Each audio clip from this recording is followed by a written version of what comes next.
Hi all, in this video we will try to understand Chitra nakshatra. Chitra nakshatra is actually present from 23 degree 20 minutes of Virgo to 6 degree 40 minutes of Libra. So if you observe this particular nakshatra, its 1 and 2 padas are in Virgo and its 3 and 4 padas are in Libra. So this particular nakshatra is acting as a bridge. It is acting as a bridge between the Virgo energy and the Libra energy. See, this kind of behavior means acting as a bridge between two energies is the general behavior of Mars related nakshatras. Even if you observe the Dhanishta nakshatra, it acts as a bridge between this particular Capricorn's energy and the Aquarius energy, because Dhanishta 1 2 are in Capricorn and Dhanishta 3 4 are in Aquarius. So Dhanishta is also a Mars nakshatra if you observe, right. So Dhanishta acts as a bridge between Capricorn and Aquarius, whereas this particular Chitra energy, Chitra nakshatra, it acts as a bridge between Virgo energy and the Libra energy, because Chitra 1 2 padas are in Virgo and Chitra 3 4 padas are in Libra. So clearly Chitra nakshatra is acting as a bridge, right, between Virgo energy and the Libra energy. Another Mars nakshatra is Mrigashira. So Ashwini, Bharani, Kritika, Rohini, Mrigashira. So Mrigashira is also like that if you observe. So Ashwini, Bharani and Kritika first pada are in Aries, and Kritika 2 3 4, Rohini 1 2 3 4 and Mrigashira 1 2 are in Taurus, and Mrigashira 3 4 are in Gemini.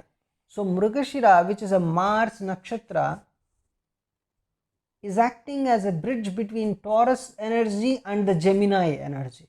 So basically the Mars nakshatras, they act as bridge,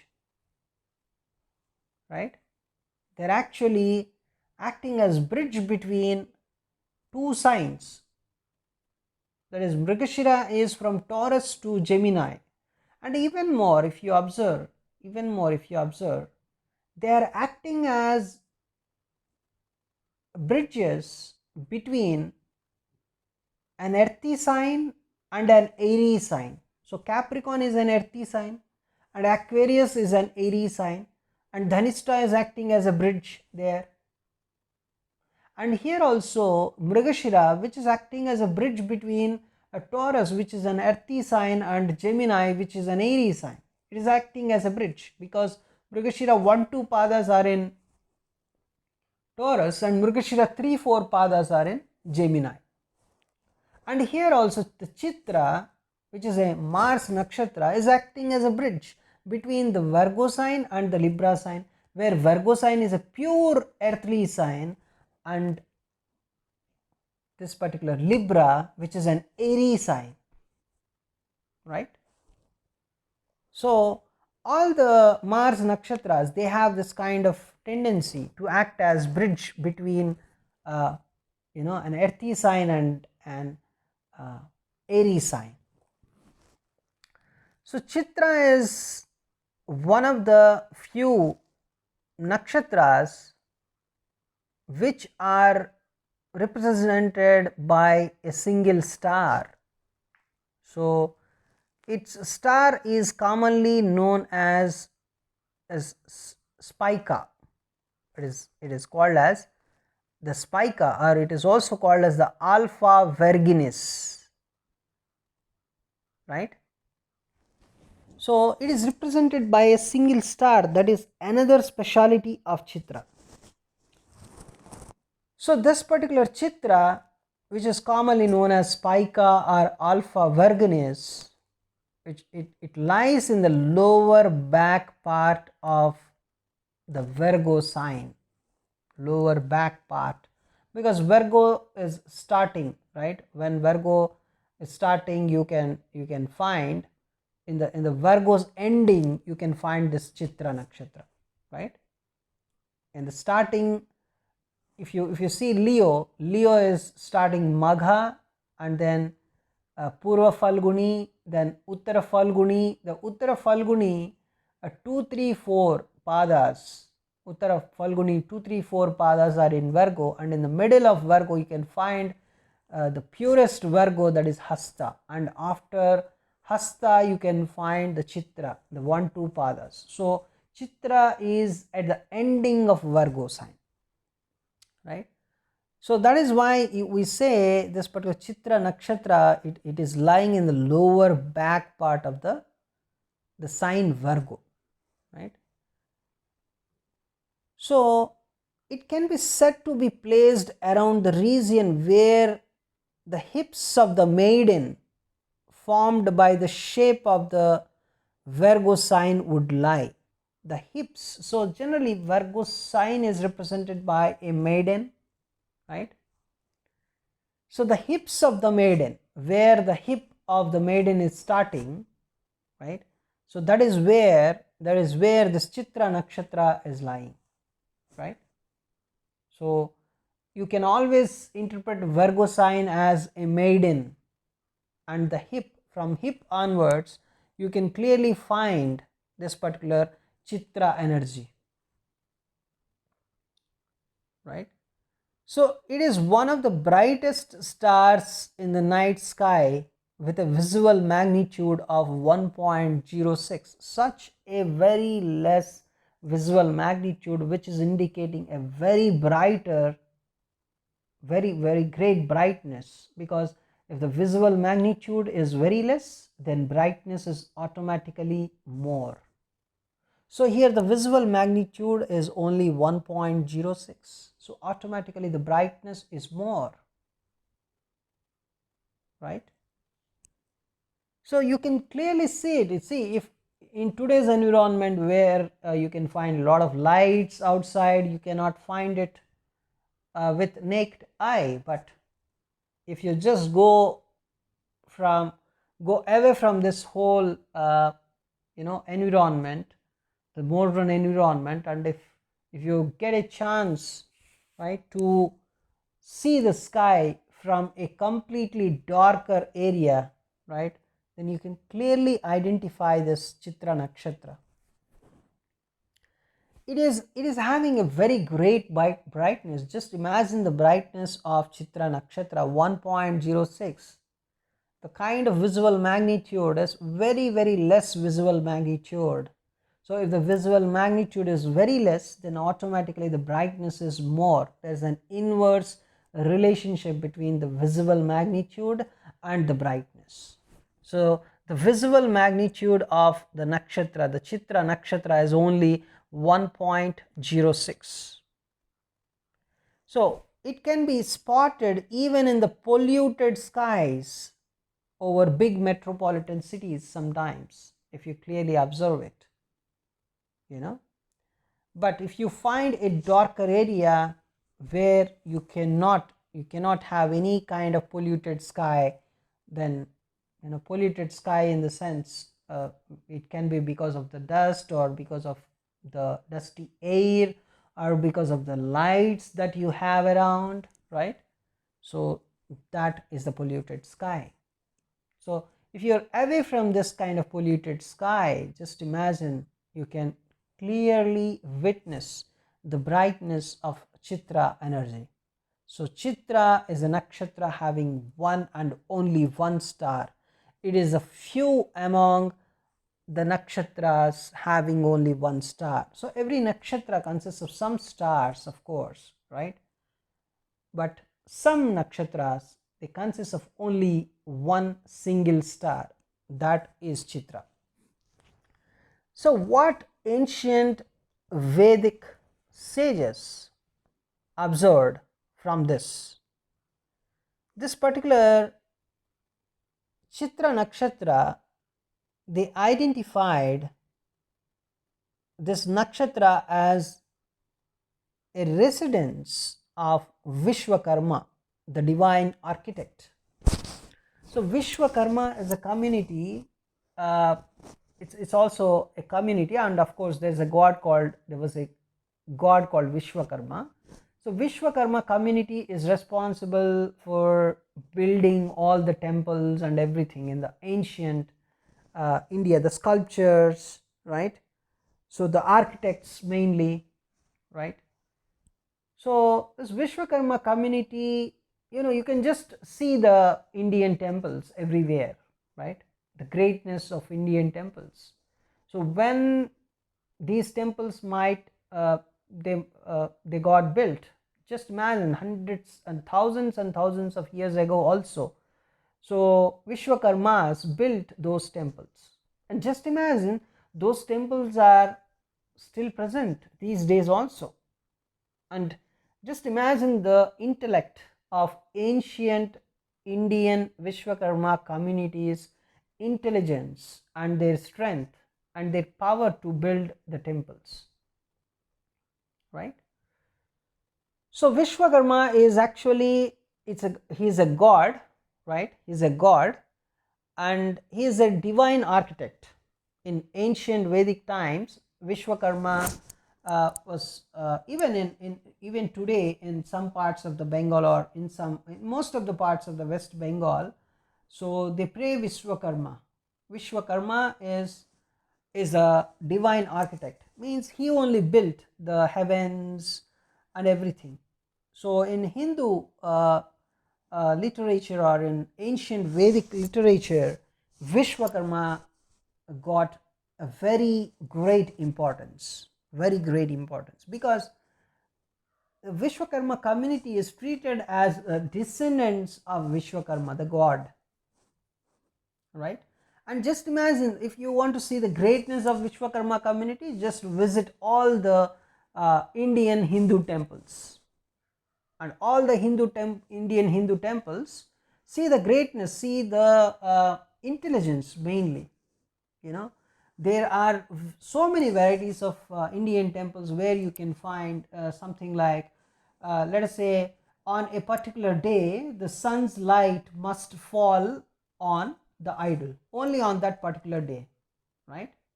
So this is your requirement. And if you want to build this kind of temple, the ancient Vishwakarma, the Indian Vishwakarma community people, they could easily build it. They had such a very great intelligence. They were the architects, sculptors, and they were actually responsible for building the temples, all the building the temples and building the forts, mainly the great forts. You just go to Rajasthan and see the greatness of ancient Vishwakarma community. Of course, the kings were the sponsors of all those Indian temples and all the Indian forts, whatever you see, but the intelligence and the hard work behind all the temples and all the forts of India were of this Vishwakarma community. Because generally, these people are very much responsible for all this Indian culture. So it's a very great opportunity for me to discuss the god Vishwakarma, right? Because I am from India, right? So every Indian owes to Vishwakarma community, in one word, in one sentence I can say.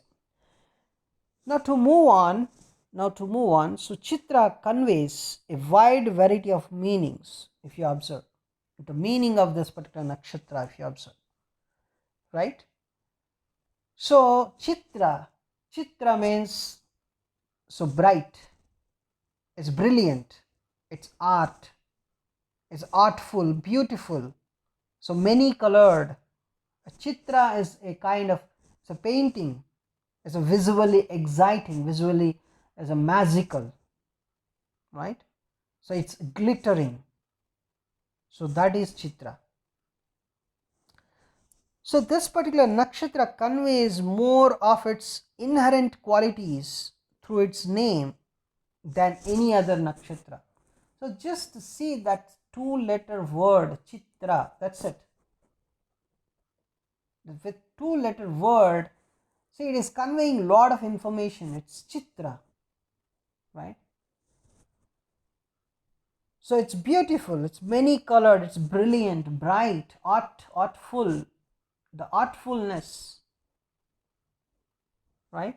The visually very much beautiful, very much exciting, basically, right? So that is the Chitra. So its main symbol, what is the main symbol of this particular Chitra nakshatra? The big, bright, shining jewel. The big, bright, shining jewel is the symbol of Chitra nakshatra. So gemstones, basically whenever we talk about the Chitra nakshatra, we talk about the gemstones. So gemstones are formed under conditions of intense heat and pressure, acting over rocks and minerals for millions and millions of years. So this is how gemstones are formed. Just see the gemstones, how they might have formed. This is the reason, any material takes its form based upon the pressure on it, based upon the intense heat upon it. Even the human beings, right? There are so many human beings, and you just see the maturity of different people based on the pains and the problems that these people are undergoing through. Based on that, they shape up, right? The same way the gemstones are shaping up based on the heat they are experiencing, based on intense heat and pressure. Based on that, they come. Even the normal rocks, right, when they experience this immense heat and pressure, they become these gemstones. So on a material plane, the universe has to come a long way from the initial Big Bang to this stage where gems are produced on planets, right? Such kind of gems. So from the Big Bang to today's state, just imagine how this world is progressing, So today we have gems. Actually, that time, when, of course, that time also uh, we were not sure about that, but from the Big Bang, if you observe, and from today's world, just see the progress, and the rocks might have transformed from one form to another, and the transformation after transformation, you can clearly see some rocks have become these gems, right? Millions and millions years of pressure based upon that, right? So if you see a gem, if you want to think a gem, you can think as it is the apex of the universe's striving for beauty and perfection of form, based on the millions and millions of years of pressure and immense heat. Finally, as rocks have taken up these forms of gemstones. So gemstones are really magical. That's why, you know. So these gemstones are just excellent. They are see, a human being is the most stabilized form of the life, right? Now there are more human beings on earth, and see the stabilized forms, right? Of course, there are some other animals which are who they are the stabilized forms based upon the conditions that they might have experienced. But humans are really very much intelligent, and basically these people, these mammals might have experienced a lot of conditions based on which today we are like this. We are able to create so many things, right? So a gem, if you talk about rocks, a gem is a rock which is the highest respectable form of a rock is gem, you can say, right? Of course, there are different rocks, but there would be some of the greatest rocks also, but gems also have some dignity, right? They also have some dignity, and they also might have gone through a lot of pressure, a lot of heat, and all the stuff.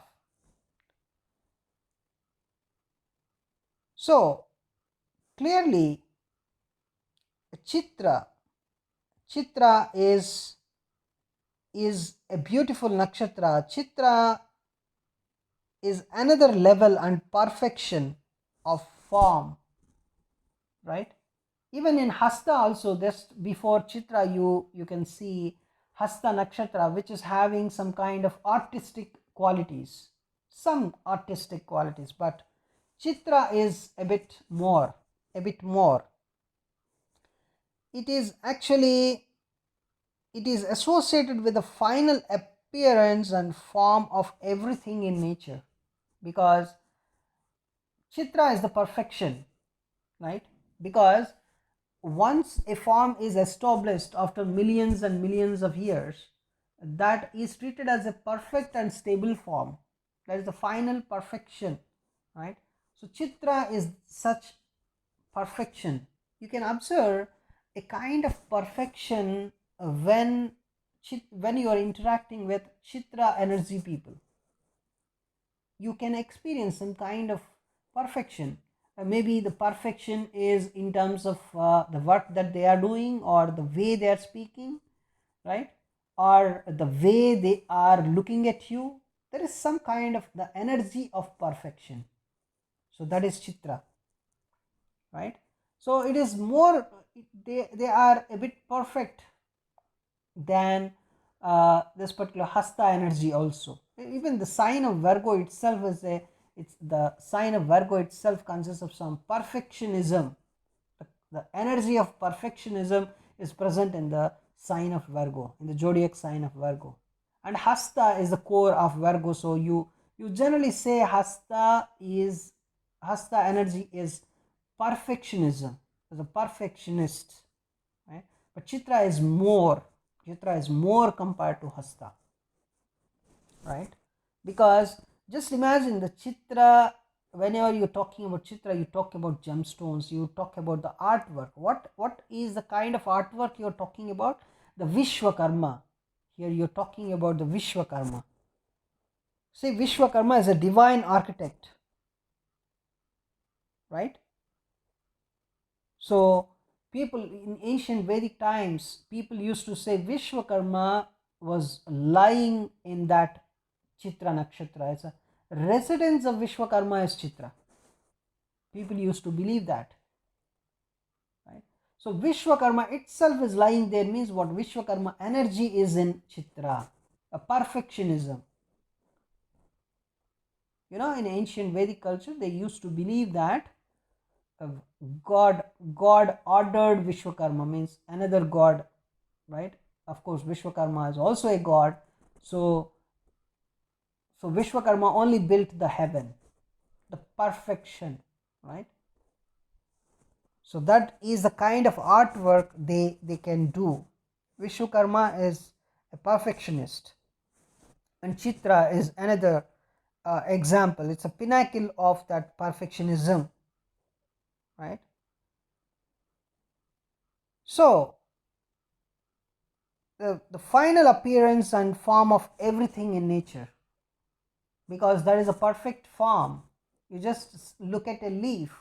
A leaf is very much structured, it is very much perfect in the nature. So that is its final form, that is its stable form. So that is where you can find the Chitra's energy everywhere, wherever in the nature you find some stable for perfection form, that is Chitra energy only. If you see the ruling deity also, we'll talk about that, even responsible for giving our sun its final present day form. I'll talk about the ruling deity and all the stuff, right? So ruling deity is of course the twister. We'll talk about that. Everything in the nature which is having the final form, a perfect final form, that's where you can find the Chitra's energy. See the sun is having a final form now. So who is responsible for that? Which energy is responsible for having this kind of final perfect stable form for sun? The energy of Chitra only. So Chitra energy is responsible for giving a sun its final present day form. So it is up to Chitra finally oversee how a thing should look, whether it be a galaxy or a small leaf, whatever it may be. It is the Chitra which is going to decide the final form. What we are talking about here about Chitra is always the form, the perfectionism, the final form, the stable form, right? We're talking about that. Chitra, the beautiful Chitra, the artwork. We're talking about that. So let us say someone is building a project without Chitra energy. Of course, the project is very good and it's fine. But when you add Chitra energy to that project is fine-tuned. You know, the finishing touch. Let us say a person build a stool, build a table, let us say. Table is fine, he used some wood and everything is good, the table is working fine. But when you add Chitra energy to that table, the table looks excellent, it looks perfect, beautiful. The finishing in any kind of thing you're seeing in the world, finishing, the perfect finishing is Chitra. A perfectionism is Chitra. So once Chitra energy is added, that is perfectly fine tuned. A finishing is done, it looks very beautiful, it looks perfect. You're getting it? So that is Chitra. So anything that you're seeing in this present world having the final form is because of the Chitra's energy in the nature. Especially I'm talking about the nature, right? So what is the alternative symbol for Chitra? It's pearl. So pearls, as we know, are formed in an oyster's moments of irritation. In much the same way, art comes out of the artisan's moments of irritation and depression.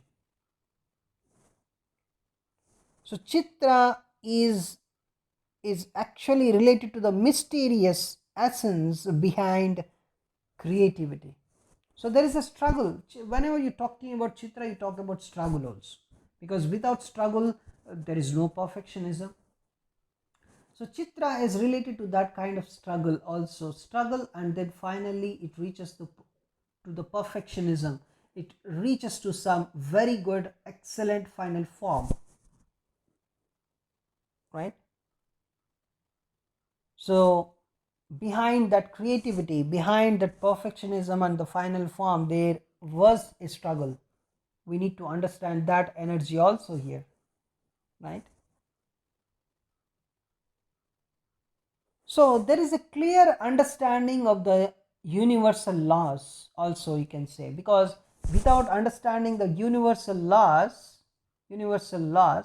how such perfectionism can come, right?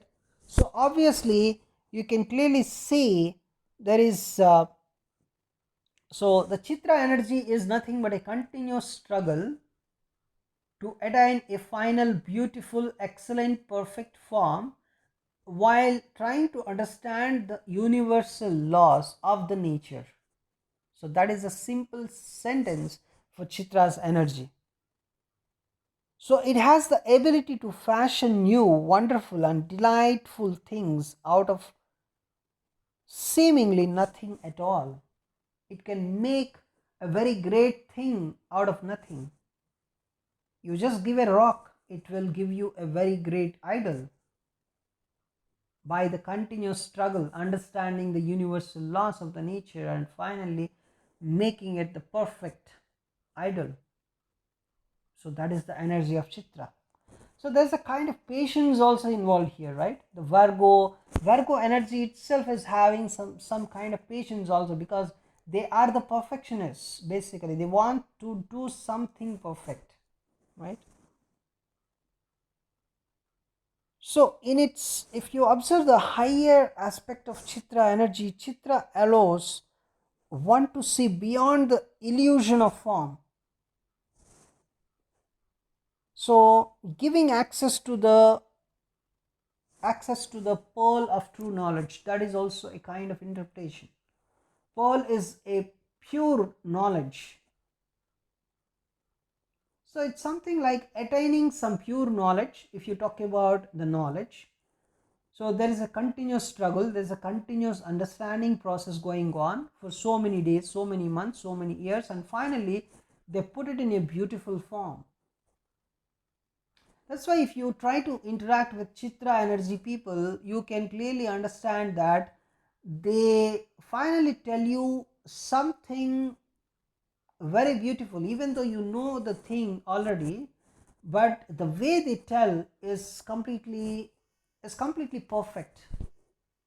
You may think whatever you are thinking is very much perfect, but their way of telling, if you just observe their way of telling, then finally you can understand that their way of telling, their way of putting the things is much perfect than what you have achieved, what you are trying to tell. So Chitra is much about the perfectionism, much about the artwork, much about the beauty, so that is Chitra. Chitra is perfect, beautiful, the final form. A Vishwakarma energy is involved there, the divine architect. That is Chitra, right?